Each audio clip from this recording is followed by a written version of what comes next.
To ga duk wani wanda yake mining din OGC community ya kamata ya san cewa an ba da damar zaka iya yin linking din account ɗinka da kuma account naka na MetaMask ko kuma na Trust Wallet. Zaka yi linking din Ethereum address naka domin ta wannan hanyar ne zaka samu a tura maka coins naka zuwa ga wallet naka har ma ka tura shi zuwa ga exchanger ka je kai trading nasa.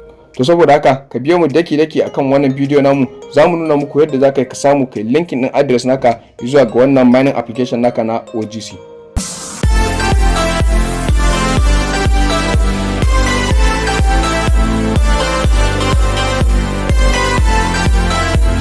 Hi guys, barkanku da kasancewa da cikin wannan channel namu. To idan kai ka kasance sabo ne a cikin wannan channel namu, please ku danna mana subscribe, kuma ku danna mana likes da kuma comment da irin tambayoyin da kuke da bukata da kuma irin videos din da kuke so mu yi muku zuwa nan gaba. To abu na farko da ya kamata kai idan kai ka kasance sabo ne akan wannan application din, ka duba kasan description din wannan video namu mun ajiye da link din da zai sada ka da inda zaka samu kai create din account naka har kai ma ka fara yin mining din wannan coins nasu. Kuma da muka sani da a kwanakin baya a farkon mining mutum yana yin mining din coins guda 25 ne, aka zo aka yi halving na farko ya koma zaka ke samun guda 12.5. yanzu kuma an yi halving na uku wanda yanzu kuma mutum zai ke samun kimanin 6.25. idan har baka fara yin mining yanzu ba to za a sake yin halving na nan gaba wanda ba a kyautata tsammanin zai iya kaiwa nan da wata biyu, kuma idan aka sake yin halving za a sake yin reducing nasa ne kamar da ake yin halving na Bitcoin, amma su kuma halving nasu baya daukar lokaci, wuyar ta kai wata uku wata hudu. To da zarar yawan mining ya kai wani level to shikenan daga lokacin kuma za su yi halving. To idan kuma zaka fara yin mining din inda zaka danna shine wannan site din, wannan shine inda ake danna domin mutum ya samu ya fara yin mining. Da ka danna shi to za a hada maka coins naka a wannan site din, shine inda balance din coins naka yake. To idan kana so kuma ka san inda zaka shiga domin ka samu kai linking din address naka na Ethereum, shine wannan site din inda zaka shiga wajen inda profile naka yake.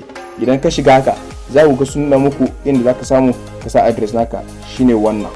Idan ka danna shi shine zai baka damar su nuna maka inda zaka samu kai adding din address naka na Ethereum.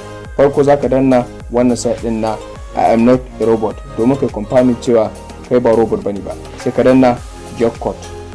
Idan ka danna wani get code din to sun tura maka da email code, wato code wanda suke guda 6 a cikin email naka da kai register da shi a cikin wannan mining application din. Sai ka dawo sai ka shiga wajen email naka. Idan ka yi wajen email naka sai ka duba ina ne aka turo maka da wannan code din. Idan ka shiga za ka ganshi gashi nan, sai ka danna domin ka samu kai copy nasa. Idan kai copy sa haka sai ka dawo cikin application din, sai ka danna sai ka sa wannan code din. Idan ka sa shi kuma sai ka danna continue.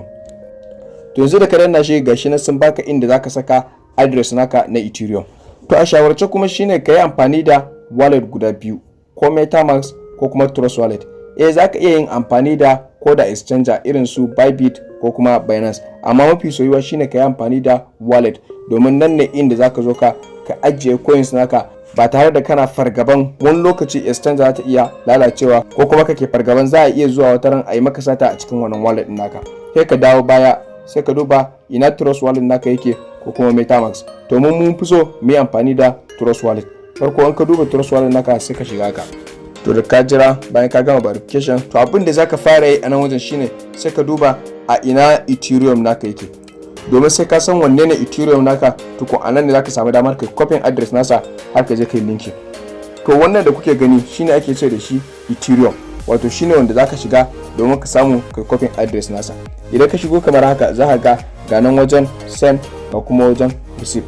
Zaka danna wajen receive din nan ne domin za su nuna maka address din da zaka copy. Sai ka danna wannan site din sai kai copy nasa. Idan kai copy nashi kamar haka sai ka dawo cikin wannan application naka na mining. Nan wajen shine inda zaka saka wannan address din da kai copy a cikin wannan wallet naka. Idan kai copy sai ka danna save. Da ka danna save kuma shikenan successfully ka riga ka sanya address naka na Ethereum a cikin wannan application din. To kamar da kuke gani bayan ka sanya kuma abin da ya rage maka kuma shine sai ka fito baya. Da ka fito baya kuma ko da ka zo ka yi refreshing din application naka to shikenan address naka na Ethereum ya riga ya zauna. Abin da ya rage kuma shine daga zarar an zo an kammala yin mainnet, duk lokacin da za a tura coins to za a tura maka shine zuwa ga Ethereum wallet naka. Wannan wallet din naka ta MetaMask da kai amfani da ita ko kuma ta Trust Wallet. To saboda haka kada ku manta ku danna mana subscribe akan wannan channel namu, kuma ku yi comment da irin abubuwan da kuke so mu dinga kawo muku ko kuma tambaya da kuke da, ku danna mana likes kuma akan wannan bidiyon. Thanks for watching.